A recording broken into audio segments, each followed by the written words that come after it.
ബോധവൽക്കരണം നടത്തുന്നതിനും പ്രതിരോധം നടത്തുന്നതിനുമാണ് ഇന്നിപ്പോൾ ഇവിടെ കേരളത്തിലെ തന്നെ, തൃശ്ശൂരിൽ മാത്രമല്ല കേരളത്തിലെ തന്നെ ഏറ്റവും പോസിറ്റീവ് എനർജിയുള്ള ലോകനാഥനായിട്ടുള്ള ആദിയോഗിയായിട്ടുള്ള കേരളത്തിലെ ആദ്യത്തെ ക്ഷേത്രമായിട്ടുള്ള ശ്രീ വടക്കുംനാഥന്റെ തെക്കേ ഗോപുരനടയിൽ നാം ഒന്നിക്കുന്നത്. കണക്ക് പ്രകാരം ഒട്ടനവധി HIV ബാധിതരെ കണ്ടെത്തിക്കൊണ്ടിരിക്കുകയാണ്. അത്ഭുതപ്പെടുത്തുന്നതെന്നല്ല പറയേണ്ടത്, ഞെട്ടിപ്പിക്കുന്ന കണക്കുകളാണ് വന്നുകൊണ്ടിരിക്കുന്നത്. പലപ്പോഴും അതെല്ലാം നമ്മൾ ഈ നേരത്തെ പറഞ്ഞ് നമ്മുടെ ജീവിതത്തിന്റെ ചില വഴികളിൽ തെറ്റിപ്പോകുന്ന ഇൻക്ലിനേഷൻ വന്നവരിൽ നിന്നുണ്ടാവുന്നതാണ്. പിന്നെ മാത്രമല്ല, ഇപ്പോഴത്തെ കാലത്തെ പുതിയ കണക്ക് പറയുന്നത് മയക്കുമരുന്ന് ഉപയോഗം, അതിലൂടെ ഒരേ സിറിഞ്ചിലൂടെ പല മരുന്നുകൾ കുത്തിവെച്ചതിന്റെ ഫലമായിട്ടും HIV പടരുന്നുണ്ട് എന്നത് ഞെട്ടിപ്പിക്കുന്ന ഒരു വാർത്തയാണ്.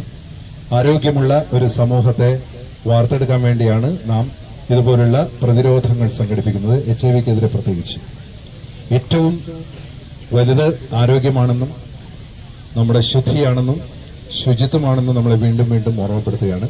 ഇത് വളരെ മനോഹരമായൊരു സന്ധ്യയാണ്. ഈ സന്ധ്യയിൽ ഇരുട്ടിലേക്ക് പ്രകാശം കൊളുത്തുക എന്നതാണ് എന്നിലും അതുപോലെ തന്നെ നമ്മുടെ ഹെൽത്ത് ഡിപ്പാർട്ട്മെന്റിലും മുൻനിർത്തുന്ന ഏറ്റവും വലിയ കാര്യം. എവിടെയാണോ അജ്ഞാനമുള്ളത് അവിടേക്ക് സത്യത്തിന്റെ പ്രകാശം കടത്തിവിട്ടുകൊണ്ട് എവിടെയാണോ ഇരുട്ടുള്ളത് ആ ഇരുട്ടിനെ ഇല്ലാതാക്കുക എന്നതാണ് ഇന്നത്തെ ദൗത്യം. നാളെയാണ് വേൾഡ് എയ്ഡ്സ് ഡേ. നമുക്കെന്തെങ്കിലും എന്തായാലും ഇങ്ങനെയുള്ള ഒരു സന്ധ്യ നല്ല സമയമാണ്. 6:10 ദീപം തെളിച്ചുകൊണ്ട് ഒരു പുതിയ ലോകത്തെ സ്വപ്നം കണ്ടുകൊണ്ട്, ആരോഗ്യമുള്ള ഒരു ജനതയെ സ്വപ്നം കണ്ടുകൊണ്ട്,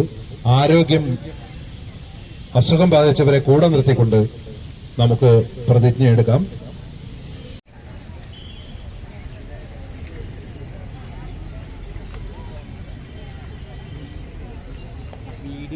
കിട്ടിയെന്ന് പ്രതീക്ഷിക്കുന്നു.